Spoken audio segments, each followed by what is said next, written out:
Today is going to be an amazing episode because we have Dr. Rad with us.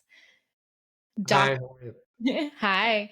Dr. Dar Radfar, graduate of the USC School of Dentistry, is a practicing dentist of 22 years and an international speaker on sleep apnea, snoring, low-level laser therapy, marketing, and personal development.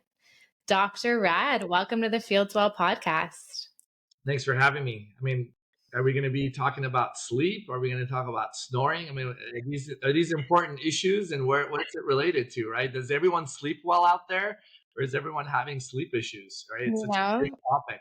It's a great question. And I myself have really been looking at my own sleep. I have an Aura ring here, and this is tracking my sleep quality and so many other important details that are affecting how I show up in my day to day that individuals may be overlooking. So we're going to get into that.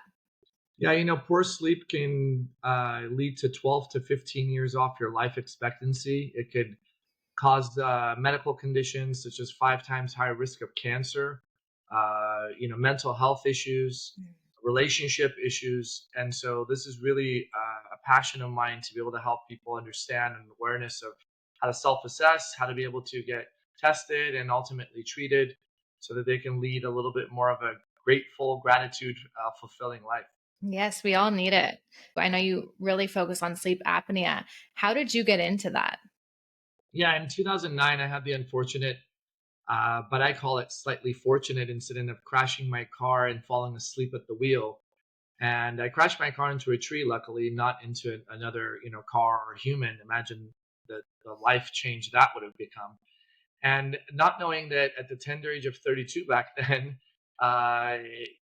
weighing 170 pounds, 6 foot tall, you would never think that I would have something called sleep apnea. I was feeling more tired throughout the day. I thought it was just because my kids at the time were keeping me up because they were young, and but I was experiencing snoring, especially if I had a little bit too much to drink at night. I was experiencing some of the symptoms: rapid heart rate, arrhythmias, and not really knowing what's going on until my accident. And then I, was telling a patient of mine I had an accident a week ago in 2009. He's like, "Have you ever been tested for sleep apnea?" And I'm like, "No." He's like, "Well, he gave me a name of a doctor in the community, and I got a home sleep test, which was a lot easier than going to a lab." And any of you that are listening, you can get a home sleep test. Don't think you have to go to a lab and sleep overnight, because nobody had time for that nowadays, right? And so, lo and behold, yeah, I have apnea. They gave me a mask called the CPAP machine, which most of us have heard about and can't wear. And it's kind of embarrassing, to be honest, to wear it, on a trip or with a bed partner. And so I couldn't wear it and I couldn't tolerate it. And so the mouthpiece came on the map, an oral appliance that a dentist such as myself can make in 2010. I was patient zero at my office. Wow.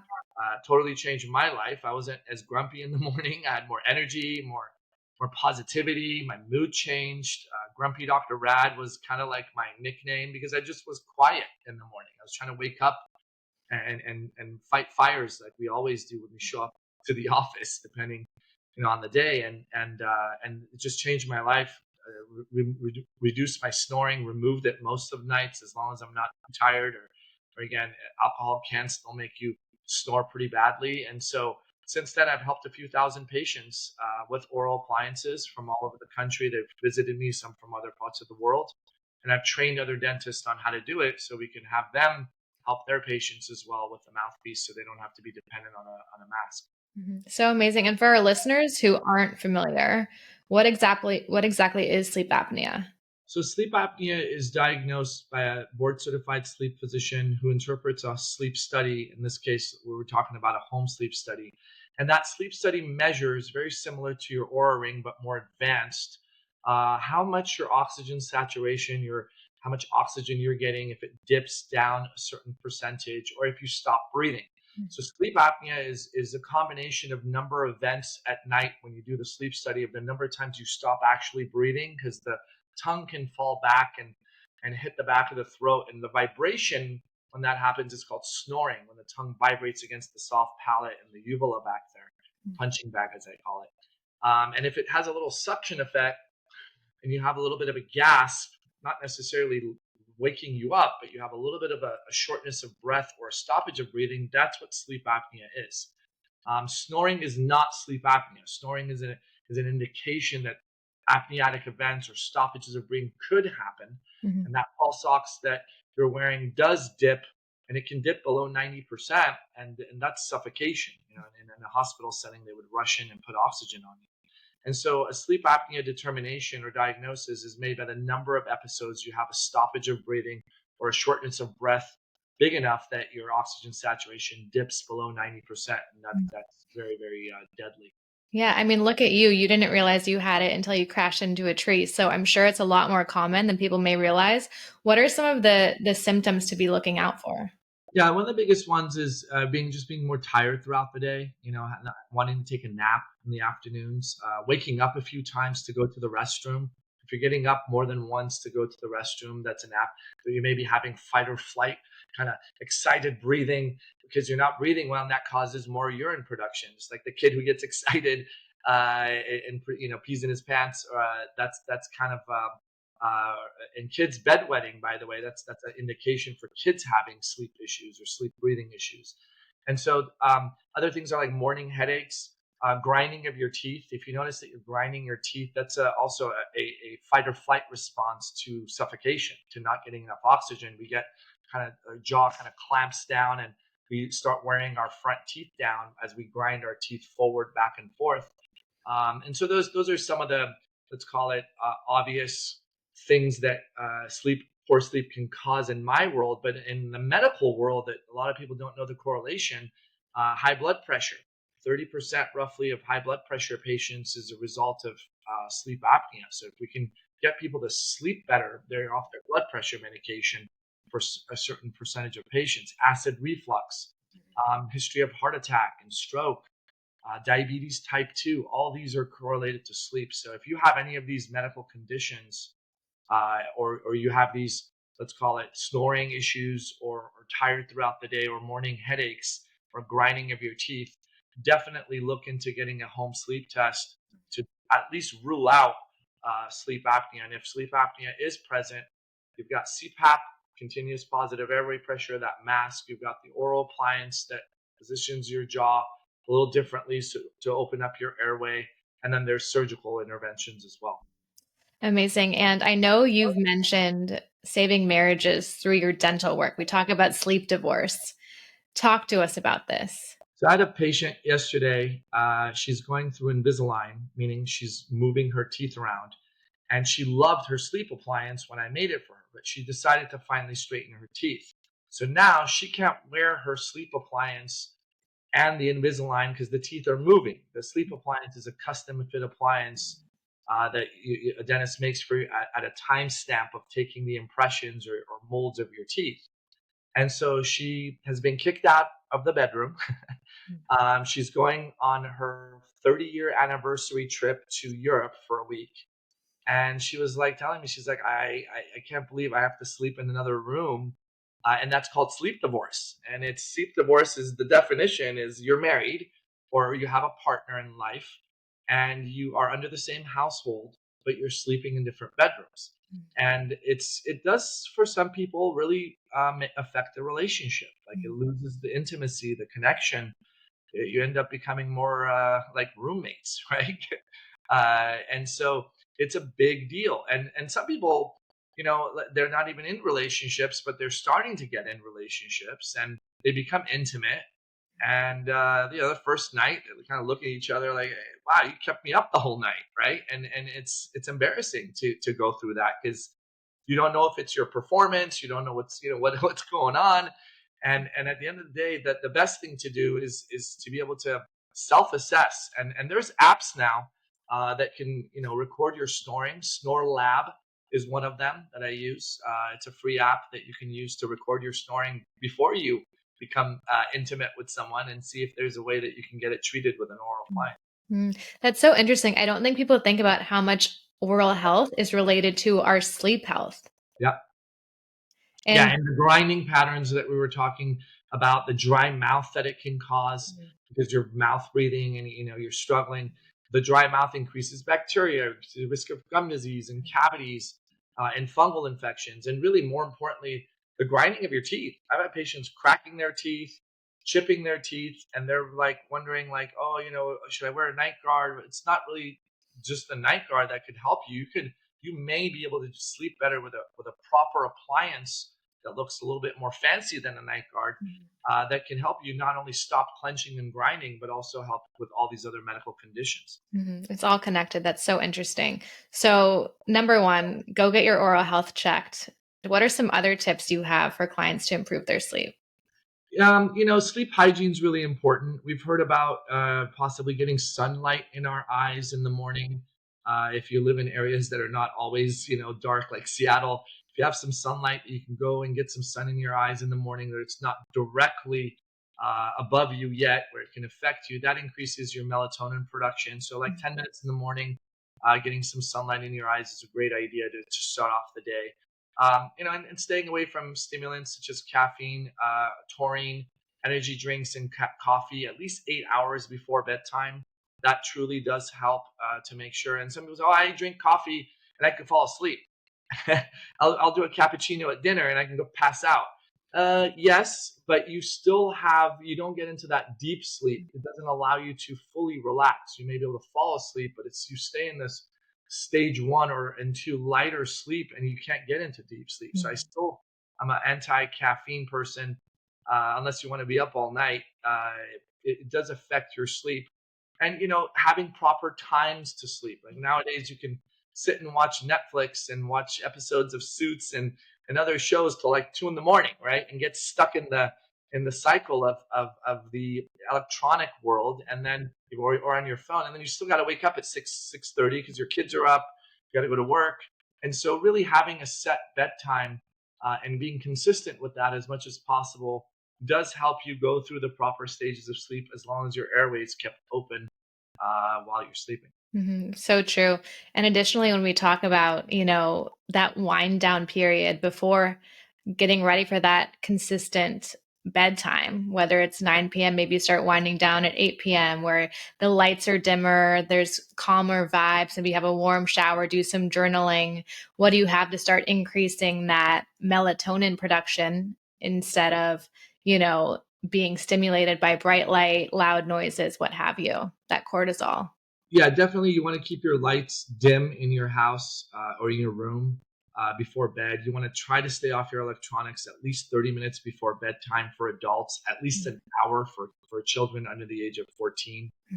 You want to get them off electronics so that their mind can calm down. The blue light can be eliminated. Blue light eliminating glasses do help if for those that are addicted to their social media and their emails and whatnot, be right before bed. We all guilty of it, right? But I do recommend go on Amazon, get some blue light eliminating glasses, put them by your bed, put them by at work, even when you're on your Zooms. I mean, how much are we on compared to 5 years ago? How much screen time are we having? You think the screen time is only on your phone? There's screen time on your laptop for your Zoom calls, and it's just constant. And this does affect our vision ultimately. Let alone our sleep quality. So I'm a big fan of blue light eliminating glasses, and what you said is having that routine. Journaling is awesome. There's the thought that, and we can get into this thought of anxiety and depression, because I do want to talk to you about that and how it's correlated with sleep apnea. But journaling gratitude sounds cliche. Everyone's talking about it, but if you're consistent with it, and it's forget about manifesting the best life of your dreams just because you're journaling. That's all positive too, but it really does lower cortisol levels. It does really. You can't be in an anxious state when you're in a gratitude state.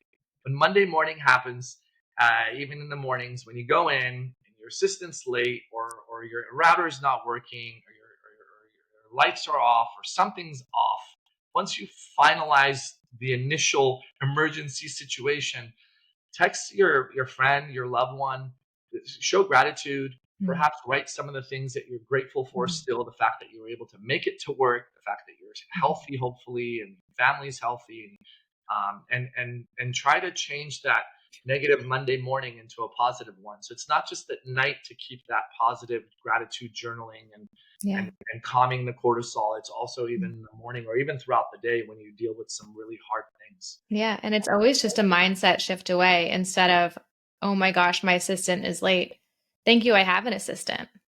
Yeah, exactly. And it's, and, then hopefully they're okay, Right. and having that compassion and empathy towards all things that hurt and is happening around you, not necessarily just to you. It's just happening in this world, right? And when you talk about certain people like Tony Robbins and Dr. Joe Dispenza and all these people who talk about mindset and emotion and whatnot, you really, really have to not stay in that negative thought process for more than about 90 seconds. I mean, and the only way to do that is to change your physiology, to move, Mhm. do some jumping jacks, go outside, be with nature for 5 minutes, just take a break, Mhm.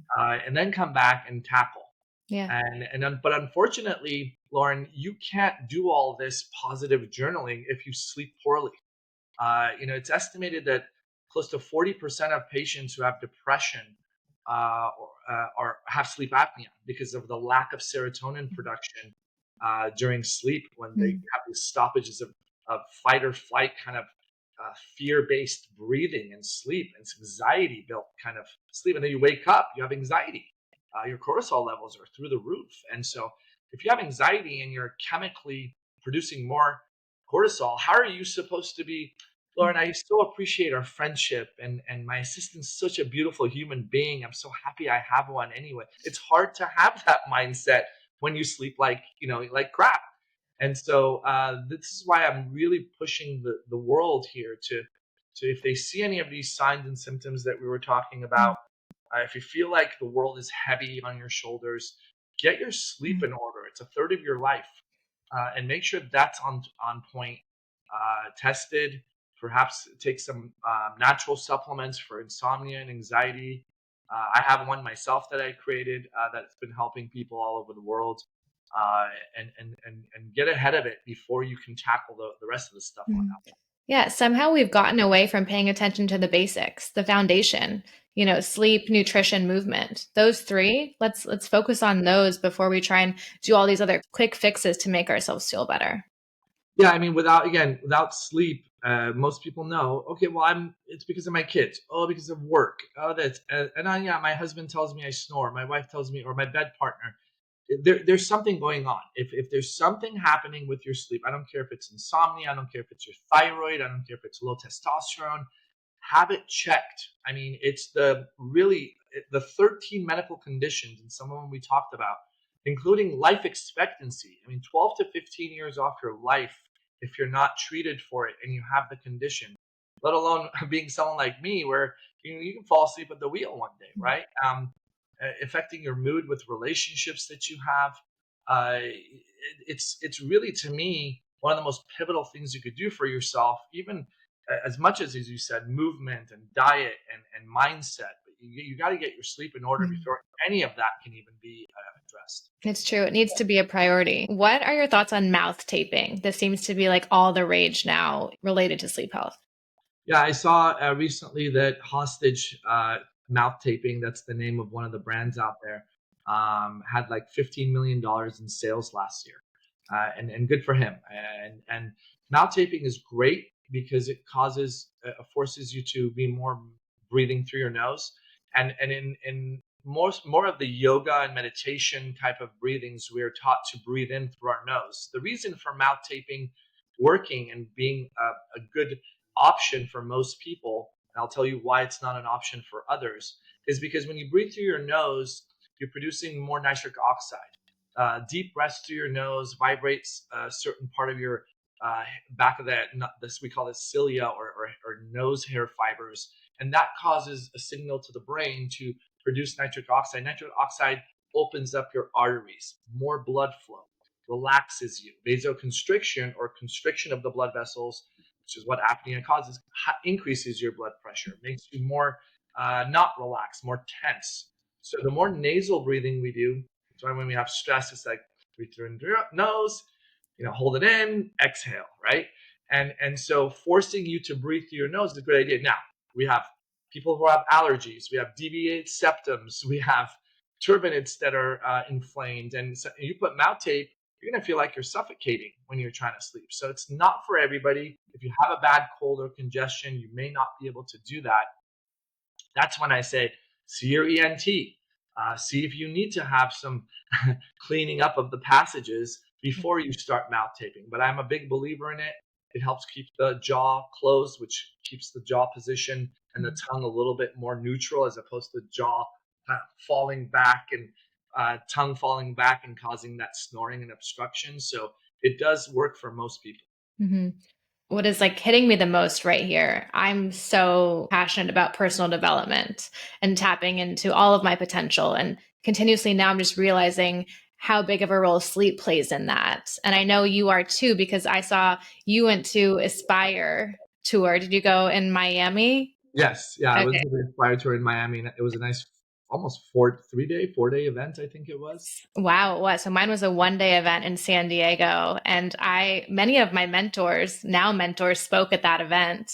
And so I'm so grateful to be going to these events and conferences to meet people. And we met at the LA Tribune event in LA. Yeah, and every event and conference that we go to, no matter what genre of business you're in, it seems like work culture, mindset, uh, you know, uh, kindness and compassion. When I went to the one in Miami, there was two of them. Gary Vee spoke, Alex Rodriguez spoke, and a lot of them are all about right when you show up, your energy. I mean, you walk into the room, you need to change your mind. Your state of mind has to be in a shoulders back, eye contact, hello, nice to meet you, kindness. Kindness is especially when we have diverse thought processes when it comes to politics and anything else in this world, and health and what's going on in our country. Compassion and empathy and kindness will never, you will always win leading with that. And if you have a great night's sleep, no matter what conference you're at, you wake up in the morning, you're ready to go. I mean, I never forget to travel without. I mean, my mouthpiece is I have two of them. There's always one in my to go toiletry bag that I pack my stuff in whenever I go to a conference or on a trip, and there's always one at my house. So I don't say, "Oh my God, I forgot it," because it's poor sleep can ruin your mood in the morning when you want to try to go and fight the day and learn what you want to learn at every single conference out there. Yeah. When you wake up, it's go time. And the amount of opportunities and meaningful connections that will present themselves to you when you're on your A game after getting a great night's sleep are going to be completely different than if you didn't get a good night's sleep the night before. And Lauren, at the Aspire event, one of the keynote speakers, he was talking about the fact that there's 850 million people in the world. That's about a ninth of the population that doesn't have running water. I mean, they can't even brush their teeth or wash their hands or take a shower. I mean, how grateful are we to be able to just get up and go and take a shower in the morning, whether it's at home or in a hotel or at a conference? I mean, like that kind of like gratitude, it's common practice now in my world. And I would imagine the people listening, yeah, but I'm dealing with my health and I'm dealing with my kid and I'm dealing with no job and money issues and inflation and all that. Yeah, there's billions of people in this world that are dealing with all that, and they're trying to at least have a piece of bread Yeah. for their children, and they're fighting. They're in a hospital bed right now. They're fighting for their life at the age of 1, 2, 30, 70, 90. You can't attract positive things in your life and manifest and pray to God and source or whatever you do when you're not living in some sort of tipping the scale of my life isn't as bad. I'm so grateful still for the conversations, the love, the wealth, Yeah. the relationships that I have, and my health up to this point. I'm with you. Gratitude is so important. So, have you always been super into gratitude, mindfulness, personal development, or what got you there? It's amazing how much negative thoughts that I have based on maybe my growing up, and my escape from my country when I was 6 years old on horseback, leaving my country, through the night and through the mountains of Iran into Turkey, not knowing where I'm going. Playing victim mode doesn't work. I realized that everything that's happened that's been a struggle has made me who I am today, brought me here in front of you, in front of my patients over the last 22 years to be able to help, to give, to provide, to serve. I'm no longer playing in that victim mode. My negative thought processes when I was playing in victim mode brought those, it ramified, the ramifications of those negative thought processes occurred. I mean, it was more like, wow, what is this? This week's been bad. This month's been bad. This was a horrible year. I can't wait for New Year's.